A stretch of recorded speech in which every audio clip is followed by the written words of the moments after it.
그럼 실질적으로 사주를 한번 보도록 하겠습니다. 자, 이 사주를 보면 이 사주는 수월의 강목, 수월은 이미 나무가 성장을 다 하고 겨울을 준비하는 거죠. 근데 여기 병정화로다가 꽃을 만발을 했고, 또 경금은 또 열매가 될 수가 있죠. 그래서 이거를 물상으로 지어 본다면은 가을 과수원에 큰 나무가 경금 열매를 잔뜩 매달고 있는 추수를 기다리는 과수나무, 큰 나무로 볼 수 있는 사주다라고 볼 수가 있어요. 또한 여기 시에 있는 자수가 수생목해서 목생화로다가 큰 꽃을 피웠으니까 이거를 우리는 정통명리 용어로다가 목화통명이다 이렇게 보죠. 그래서 이 사주는 목화통명이 된 사주다 이렇게 볼 수가 있어요. 그래서 이 사람은 실제로 인물도 아주 잘생겼고 또 키도 굉장히 크고, 그래서 체격이 좀 우람하게 아주 멋있게 잘생긴 것으로 제가 알고 있습니다. 그럼 이 사주의 문제점은 뭐냐? 간목이 꽃을 피웠는데 병화도 피우고 정화도 피웠어요. 그래서 이걸 우리는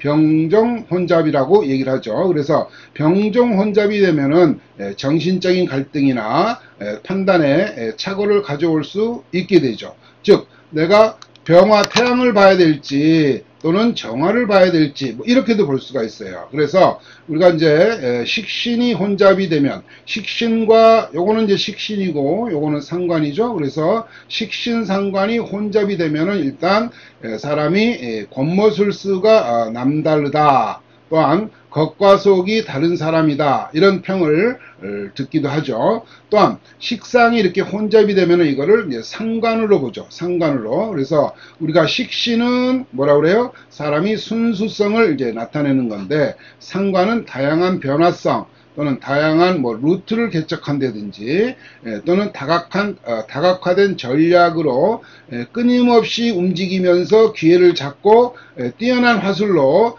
상대를 제압하는 능력을 가졌다라고 보죠. 이와 같이 사주에 병화와 정화가 혼잡이 되게 되면 아까도 얘기를 했지만은 태양을 볼까 달을 볼까 하는 판단의 갈림길에 서게 된다는 것이 이제 이 사주의 문제점으로 나타나게 되죠. 그렇지만 지지에 인술화국을 이뤘어요. 인술화국을 이루고 천간의 병정, 화기가 이제 강하기 때문에 이 경금을 녹일 수 있다 이렇게 볼 수가 있어요. 즉 다시 말해서 관을 내 마음대로 요리를 할 수 있는 것으로, 앞에서 설명했던 제1 뭐라 그랬어요? 편관칠사를 제어하는 방법에는 식신제살이 있다고 그랬죠. 그래서 식신제살의 능력이 뛰어난 사람이다 이렇게 볼 수가 있어요. 그래서 이 사람은 사주가 굉장히 격이 높다 이렇게 볼 수가 있죠.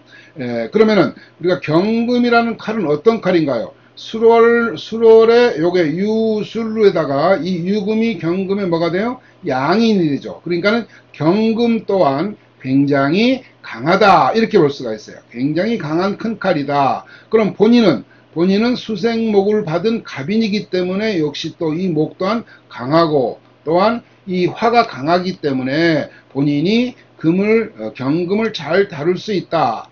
우리가 앞에서 얘기를 했었죠. 큰 칼을 감당하지 못하면 어떻게 된다고 그랬죠? 쫄장부가 된다고 그랬죠. 그래서 이 사주는 능히 큰 칼을 감당할 수 있는 사주다 이렇게 볼 수가 있습니다.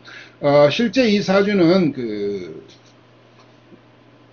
고등학교를 졸업을 하고 대운을 한번 보겠습니다. 고등학교를 여기 미대운에 이제 졸업을 했겠죠. 그래서 졸업 후 21대운에 건설회사에 입사를 했어요. 군대 갔다 와서 건설회사에 입사를 해서 이 5대운에 오대운에 인옷을 하국이 되죠. 인옷을 하국이 되죠. 이때는 완전히 경금을 재련을 해서 신금화할 수 있고 또는 경금을 잘 다룰 수 있는 이런 시기가 된 거죠. 식신제살의 능력이 가장 강하게 나타나는 시기다 이렇게 볼 수가 있죠. 이때 건설 시행사를 설립을 해가지고 사업으로 이렇게 쭉 보냈어요. 그래서 여기 41대원 즉 50살이 될 때까지 아주 사업을 잘해서 경제적으로 굉장히 풍요로운 생활을 했다고 하더라고요.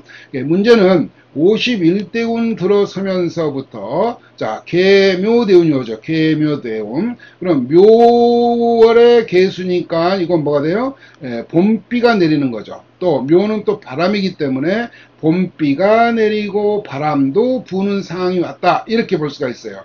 바람이 부니까는 화들이 어떻게 됐어요? 흔들리거나 또는 빛이 좀 양해질 수가 있다. 이 묘목은 목생화하기가 조금 어렵죠. 쓴목이 들어가지고. 그러니까 비에 젖은 쓴목이 들어와서 좀 목생화하기가 어렵다. 그래서 요 51대운에 좀 어려움을 겪게 됐어요. 또한 이 비가 내림으로 인해서 이 경금 칼이 비를 맞으면 우리가 쇠가 비를 맞으면 어떻게 되죠? 쉽게 녹이 슬죠. 그렇죠. 그래서 51대운부터 비바람이 몰아치고 그 다음에 내가 쓰는 경금 칼이 녹이 스는 그런 상황이 왔다 이렇게 되는 거죠. 그렇죠. 그래서 이때부터 그 사업에 어려움을 겪게 되고 좀 10년 동안 많이 고생을 좀 했다고 하더라고요. 그렇지만 20년 넘게 이렇게 쭉 많은 그 경제적인 부를 성취를 했었기 때문에 뭐 경제적으로 그렇게 어렵거나 그러진 않다라고 얘기를 하는데 요때 그 딸을 하나 낳고 그 다음에 요 41대운에 이제 그 가정을 한번 바꿨다고 그러더라고요. 뭐 재혼은 하지는 않은 것으로 알고 있어요. 재혼을 하지 않았는데 이때 이혼을 해가지고 딸과 생활을 하고 있었다라고 얘기를 들었어요. 이제 이때부터 이제 사업을 어렵게 됐는데 요 이제 그 임대원 지금 이 정유생이니까는 지금 몇 살입니까? 64살이 되죠. 지금 이미 이제 임대운 들어온 지가 이제 한 4, 5년 됐어요. 그럼 임대운이 들어오게 되면 요게 임수가 오면서 뭐가 돼요? 정임합이 되죠. 정임합이 되게 되면 병정이 혼잡되어 있던 것 중에서 정화를 하나 꺼뜨린 거죠. 정화를 하나 꺼뜨린 것이다 이렇게 보죠. 그러면은 식상 병화만 밝게 빛나는 거죠. 그렇게 되면은 이제 병정 혼잡의 상태가 이제 없어지는 거죠. 그래서 일반적으로 병화가 뜨게 되면은 우리가 일반적으로 그 병화가 뜨면은 뭔가 새로운 일을 시작을 한다든지 아니면은 어떤 새로운 일을 해볼까 하는 생각을 이제 많이 이제 하는 경우가 있습니다. 그래서 이제 이때 그 60일 들어오면서 그동안의 사업을 접고 다른 길을 걷기로 했는데 60일 병신년에 병신년이면 몇 년 전이죠. 병신년 세운에서 병화가 더 하나 오죠. 정화는 정임합으로 꺼뜨렸지만 병화가 하나 더 오게 되면 뭐가 되는 거예요? 쌍병출현이 되는 거죠. 쌍병출현. 그래서 원래 이 병화는 태양으로서 유일무이한 것인데 쌍병이 뜨게 되면은 태양빛이 흐려진 것으로 나중에 이제 병화를 공부를 할 때 또 다시 자세하게 또 공부를 하겠지만 이때 태양이 두 개가 뜨게 되면은 어떻게 되느냐 태양빛이 흐려진다라고 우리는 봅니다. 그래서 이때 갑자기 머리를 깎고 스님이 되셨어요. 스님. 그래가지고 스님의 길을 걷기로 해가지고 걷기로 해서 이제 머리를 깎고 조계종은 아니고 다른 정파의 스님이 되셨는데 한 2, 3년 정도 그 스님 수업을 받고 그리고 나서 경제적인 여유가 있기 때문에 그 서울이 상당히 그 큰 건물에 포교원을 차렸어요. 저는 이제 포교원을 이제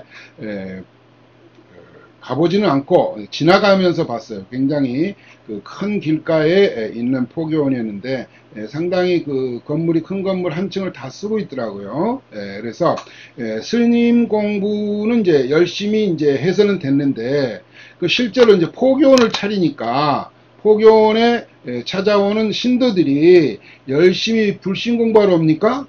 포교원에 오는 그 불교 신자들은 신도들이 와서 뭐라고 그래요? 스님, 올해 제 운이 어떨까요? 우리 아들이 취직이 안 되었는데 언제쯤 취직이 될까요?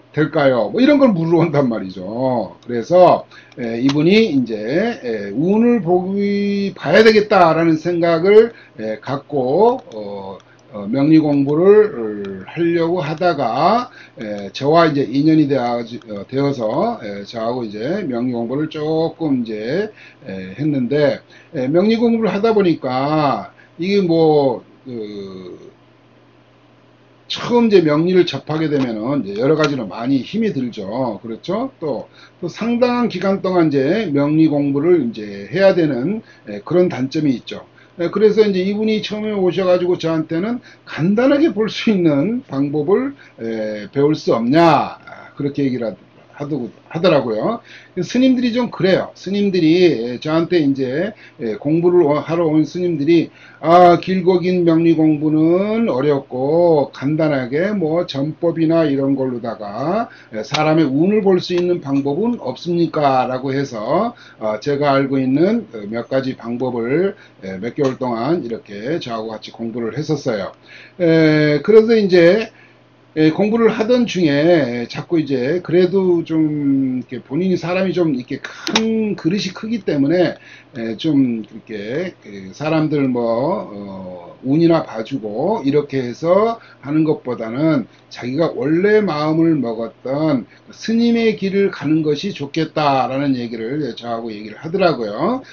그래서 이제 속세를 떠나서 스님이 사는 것이 좋겠다. 라고 해서 지금 이제 대학에서 진학을 했어요. 그래서 대학에 진학을 해서 그 불교학과를 해서 지금 열심히 스님 생활을 하고 있는 것으로 알고 있습니다.